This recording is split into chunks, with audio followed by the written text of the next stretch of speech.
Okay, अब हम देखेंगे pre labour rupture of the membranes. एकदम शॉर्ट टॉपिक है, क्विकली इंपॉर्टेंट पॉइंट्स बता देता हूँ।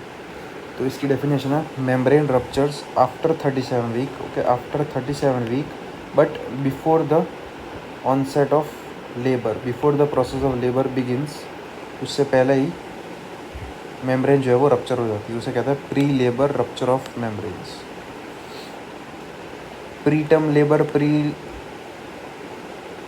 Pre labour rupture of membrane उसे कहता है अगर 37 वीक से भी पहले मेम्ब्रेन रप्चर हो जाए तो उसे कहता है PPR1। बस risk factor, most important risk factor वो है previous history of pre mature rupture of membrane, फिर इन्फेक्शन, एब्रेप्शन, प्लेसेंटा, एक्सेट्रा एक्सेट्रा। इसका डायग्नोसिस हम क्लिनिकली करते हैं। ये जो एमनियोटिक फ्लूइड बाहर निकलेगा वो क्लियर या फिर पेल येलो कलर का होगा।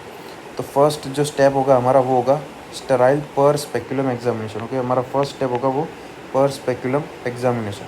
हम PV एग्जामिनेशन अवॉइड करेंगे क्योंकि it can lead to chorioamnionitis, इसलिए हम PV examination it is contraindicated नहीं है लेकिन हम अवॉइड करते हैं। हम करेंगे पर स्पेकुलम एग्जामिनेशन। प्लस अगर ज़रूरत पड़ी तो हम अल्ट्रासाउंड भी कर सकते हैं। अल्ट्रासाउंड में फाइंडिंग क्या आएगी? ओलिगोहाइड्रामिनोस की फाइंडिंग आएगी, क्योंकि जितना भी लिकर जो होता है, फ्लूइड जो होता है वो सारा बाहर आ गया होगा, इसलिए ओलिगोहाइड्रामिनोस होगा on the ultrasound. Other findings जो होगी वो डायलेटेशन ऑफ सर्विक्स होगी, प्लस हमें rule out of the cord prolapse वो करना होगा। डिफरेंशियल डायग्नोसिस इसका मोस्ट इंपॉर्टेंट हुआ वजाइनल डिस्चार्ज कि differential diagnosis between amniotic fluid and vaginal discharge. तो एक तो नाइट्रोजन पेपर टेस्ट, जो अगर वो लिटमस पेपर जैसा होता है, अगर वो ब्लू हो गया तो वो एमनियोटिक फ्लूइड है, अगर कलर चेंज नहीं हुआ तो इट इज़ वजाइनल डिस्चार्ज। फिर फॉन टेस्ट, हम एमनियोटिक फ्लूइड को स्लाइड में देखेंगे तो हमें फॉन्स दिखेंगे इस तरीके से कुछ, तो वो एमनियोटिक फ्लूइड होगा, लेकिन वो भी आउटडेटेड टेस्ट है ये दोनों। अभी लैब टेस्ट करते हैं जिसमें एक्टिन टेस्ट, जिसमें हम प्लेसेंटल प्रोटीन्स चेक करते हैं। दूसरा है एमनीश्योर, जिसमें हम प्लेसेंटल अल्फ़ा माइक्रोग्लोबुलिन 1 के प्लेसेंटल अल्फ़ा माइक्रोग्लोबुलिन 1 वो चेक करते हैं, और इसमें प्लेसेंटल प्रोटीन या फिर इंसुलिन लाइक ग्रोथ फैक्टर, ये चीज़ें हम चेक करते हैं। तो ये होगी अगर, तो it is amniotic fluid. Outcome क्या हो सकता है? रप्चर ऑफ मेम्ब्रेन, डिलीवरी हो जाएगी within 1 week, it is the most common outcome. Okay, delivery within 1 week, it is the most common outcome. फिर उसके बाद आता है chorioamnionitis, infection of the amniotic fluid and कोरिया, जो कि ये प्लेसेंटा होता है उसका। फिर cord prolapse and malpresentation. अगर ये rupture of membrane less than 37 week हुआ तो फीटल लंग इमेच्योरिटी होगी। अगर फीटल लंग वो इमेच्योर होंगे तो उसमें हम कॉर्टिकोस्टेरॉइड देंगे। अगर लेस देन 34 वीक हुआ देन उसमें कॉर्टिकोस्टेरॉइड के साथ साथ हम टोकोलिटिक्स भी ऐड कर देंगे। अगर लेस देन 32 वीक्स हुआ देन जो रिस्क ऑफ सेरिब्रल पाल्सी उसका भी रिस्क जो है वो इंक्रीज़ हो गया, तो इसलिए हम MgSO4 देंगे।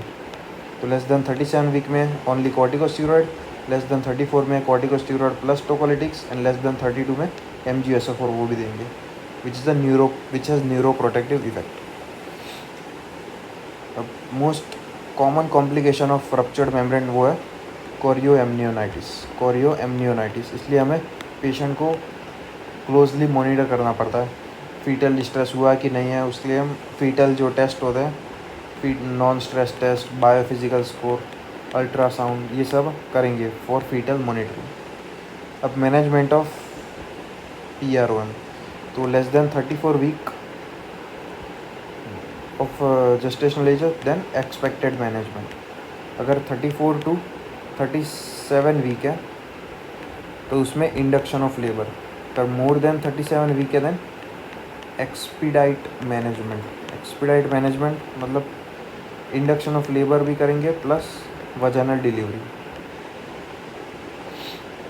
ये सी याद रखना, एक्सपीडिट मैनेजमेंट पता नहीं क्या है, श्योर नहीं, लेकिन इतना याद रखना, less than 34 week then expected management, 34 to 37 week induction of labour, and more than 37 week then induction of labour plus delivery. और वो कॉर्टिकोस्टेरॉइड कब देंगे, टोकोलिटिक्स कब देंगे, MgSO4 कब देंगे, वो भी पहले बता दिया। उसके बाद management of PROM at less than 34 week, तब तो premature pre labour rupture of membrane होगा, तो उसमें हम सिंपली कॉर्टिकोस्टेरॉइड तो देंगे लेस देन 34 वीक्स है, तो उसमें शॉर्ट टर्म टोकोलिटिक्स देंगे। तो शॉर्ट टर्म